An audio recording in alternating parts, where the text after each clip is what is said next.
Hello বন্ধুরা, রাতের dinner নিয়ে বসে গেছি। আজকে একটা বিশেষ ধরনের খাবার খাচ্ছি। এই খাবারটা অনেকে পছন্দ করে, আবার অনেকে করে না। তবে আমি বহুদিন পর খাচ্ছি। তোমাদের কেমন লাগবে আমি জানি না।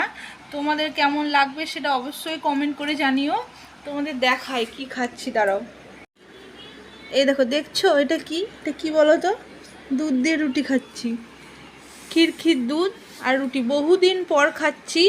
খাওয়া হয় না, বলছিলাম না আজকে আমার ছোটো মাসি এসেছে, তারা দুধ এনেছিল, গরু আছে তাদের। তো যাই হোক, দুধটা ভাবলাম একটু রুটি দিয়ে খাই। এরকম নরম হয়ে যায় গরম দুধ আর গরম রুটি। দেখো কি সুন্দর নরম হয়ে গেছে, আর খেতেও কিন্তু ব্যাপক লাগে আমার। আমি চিনি নিই না, আমার চিনি খেতে ভালো লাগে না। দুধের স্বাদটাই রুটির সাথে খুবই ভালো লাগে। একদম নরম হয়ে গেছে।